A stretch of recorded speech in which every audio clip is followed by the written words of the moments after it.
Oh, you're playing Stariel? I'll show you something interesting. The two types of characters are numbers and keywords. All releases fall into these two categories. Tribbie, numbers. Cerydra, keywords. Anaxa, numbers. Aglaia, keywords. Despite having Remembrance bait summon keywords, Sunday is, numbers. Cerydra is very strong. She debuted T0 and she's really good with Finon and Anaxa. Plus, she's got a weird buggy interaction with Archer. Now, with that out of the way, Cerydra's strength and weaknesses both highlight crucial game design philosophies in HSR. Chapter 1. Harmony is busted. Harmony is an inherently strong path, and I've spent my fair share of time deep diving into the topic. To sum it up, they give massive amounts of stat buffs, and they are just the premier amplifiers for any team composition, which largely leaves debuffer nihilities in the dust unless they're with gimmick units like Acheron. Harmonies also have things that nihilities should primarily have instead, such as all-type press pen, Death Shred, and vulnerability. Nowadays though, harmonies are also allowed to deal substantial amounts of personal damage on top of that. Cerydra? Well, she has it all. When it comes to giving buffs, she allows her buffed unit to use an extra skill, provides crit damage, all-type press pen, attack percent that scales on her own attack, and 20 base speed. In terms of personal damage, she immediately has 100% crit rate, so your relics are less substat intensive, and she gains crit damage scaling on her attack. When I lay down all these numbers, it is very easy to see how good Cerydra is. However, with the way that they have worded her abilities and eidolons, she is widely regarded as a niche but strong character, which pretty much means she's kind of a break outside of specific teams. Chapter 2. Dedicated supports. Honkai Stariel's current scheme is to release 5-star DPS units, and then later down the line release their 5-star support characters that you need to get for them to function properly. Most of the time, I don't have qualms over this, as your support selection is typically diverse enough so that you don't really have to stress over them. I hate the idea of having to pull for units that I don't like to save my favorite unit, and so far, that has largely never occurred for me. I've been lucky enough that the units I like, which are Herta and Archer, can both have teams that are built around characters that I like, and honestly, the selection for their support list is also broad enough that I have a lot of options to choose from anyway. But in Cerydra's case, you are going to be pulling a brick unless you specifically have Finon or Anaxa. This is the crux of the problem with Cerydra and Honkai Stariel in general. Cerydra's gimmick is that the biggest buff she gives are the base speed buff, which Finon sorely needs, and the skill duplication, which Anaxa and very few units benefit from greatly.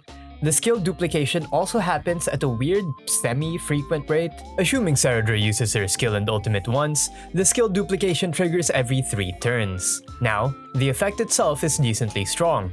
There are 2 main things to note. First, the skill duplication doesn't count as an extra turn, which means the buffs that are currently on the character don't wear off. And secondly, the duplicated skill doesn't use any SP or resources, which is useful alongside the aforementioned characters that she is good with. However, when using AoE field buff characters like Robin and Tribbie, you don't really have to worry about buffs falling off. And at this point in the meta, almost every single support under the sun is SP positive, so you don't really have to worry about it unless you're playing Archer or Daniel. The only notable supports who have buffs that wear off are Sunday and Bronya. They're already a solid core for a team, with the -1 Sunday and -2 Bronya setup. I see Cerydra being good at being the 4th slot in sustainless teams. And she's also good if a character has a limited resource that enhances their skill, which would make the skill duplication valuable since it assumedly doesn't consume that limited resource. An example of this is that she has a notable interaction with Mydei's enhanced skill, Godslayer Be God, which consumes 150 of his charge points, but timing it is a pain in the ass due to his gameplay being automatic. If you considered pulling her eidolons to be able to unlock her in different teams, even those are no good, as Cerydra's E1 is also dedicated to Finon. I mean, just look at this. 2 energy? 2 energy! 2 energy for an E1 and some Death Shred. And the rest of them are generic buffs, which are likely outpaced by other supports of the same eidolon value. Chapter 3. Pigeonhole.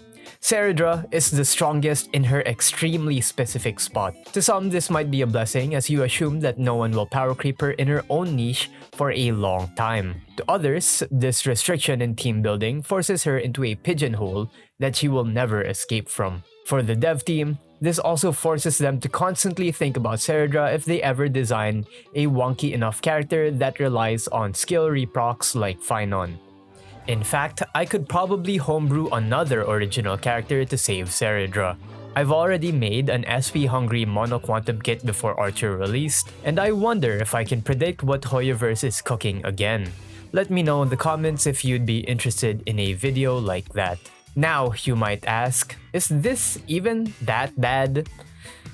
No, not really. Cerydra will be relevant in the meta for months to come, but if this pattern of extremely niche characters releasing keeps up, you will eventually have to pull for a unit that you don't like to keep your favorite characters alive in the meta. Not to mention, if Anaxa and Phynon ever die out, Cerydra also has no way out. Although the chances for a new DPS that's used alongside Cerydra is extremely slim, at least she isn't Jiacho.